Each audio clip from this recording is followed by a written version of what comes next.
So, Daredevil Born Again is here. Well, the first 2 episodes at least. The long-awaited return of the man without fear. 1 7-year wait from the ending of Season 3 on Netflix, and a course correction of the original plans for this series by Kevin Feige later, we finally get to see our favorite blind superhero return to his own show. So the big question that everyone has, how is it? How is it compared to the original series? Oh my god, please tell me it's good! Yeah, it's pretty good. So far. Without spoiling anything, you can tell they are really trying with this one. It manages to capture the tone and vibe of the original series while still being its own thing too. It's a soft Season 4, as in it does as much as it can to continue the story of the Netflix show while also needing to exist in the MCU. The characters we all know and love have the same chemistry and are just as good as they've ever been. And the fight scenes we've come to expect from a Daredevil project are on full display here. These first 2 episodes are a very strong start. I recommend that you watch them. But that's really all I can say without spoiling anything, so here is your spoiler warning.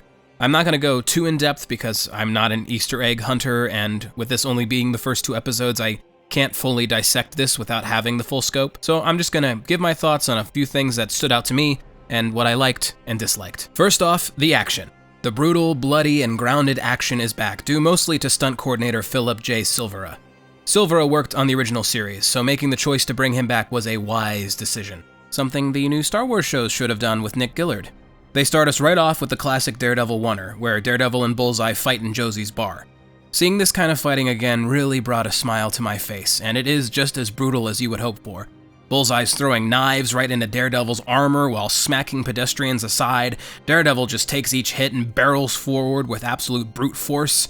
It's really good to see that they didn't hold back on the graphic violence and extreme nature of these fight scenes. However, while the fighting itself is good, the visuals are a little jarring. Unlike the Netflix show, which had the stunts done in camera while in natural environments, resulting in a gritty and grounded look, here we have some post-production compositing with green screen and CGI mixed in with the in-camera stunt work.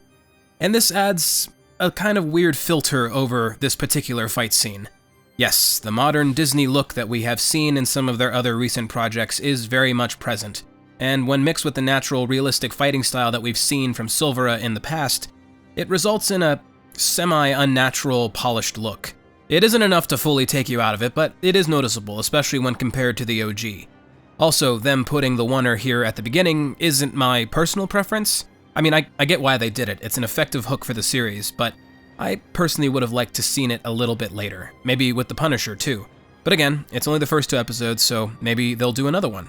Nonetheless, seeing Daredevil fight in this way again is very refreshing and just releases my dopamine.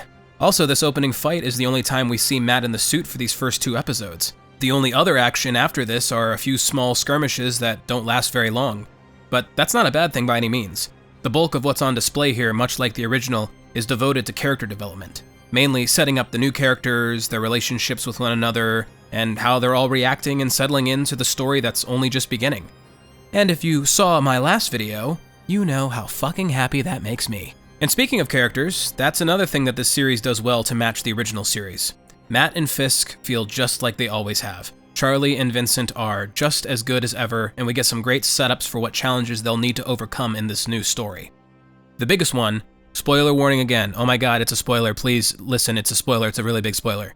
Okay, still here, good. The biggest one being that Foggy is killed by Bullseye during the opening fight of episode 1.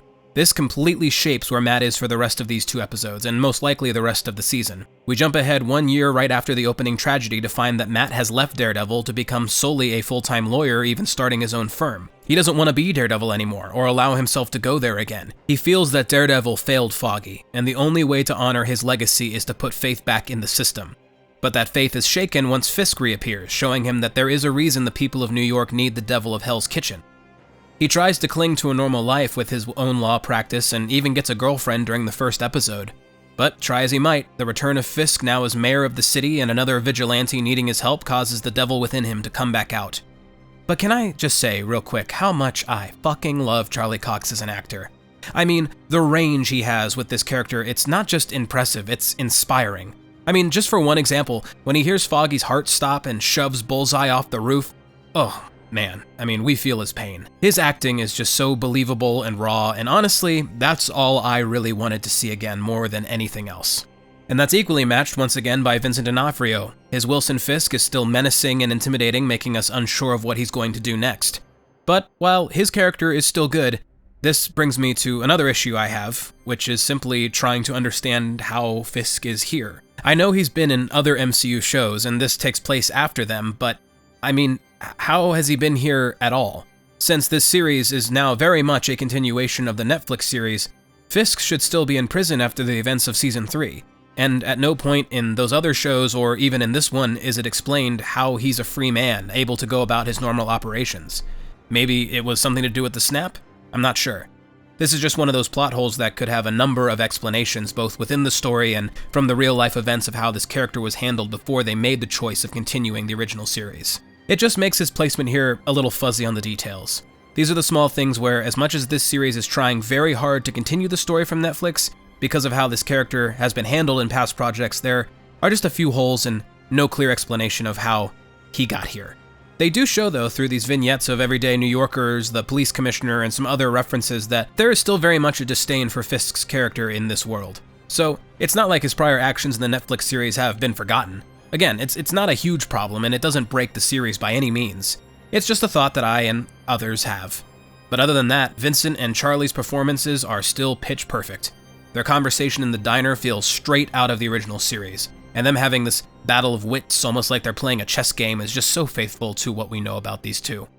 Fisk is once again playing the system to gain power and to get what he wants, and Matt knows he has to stop him, but he doesn't want to fall back on Daredevil this time.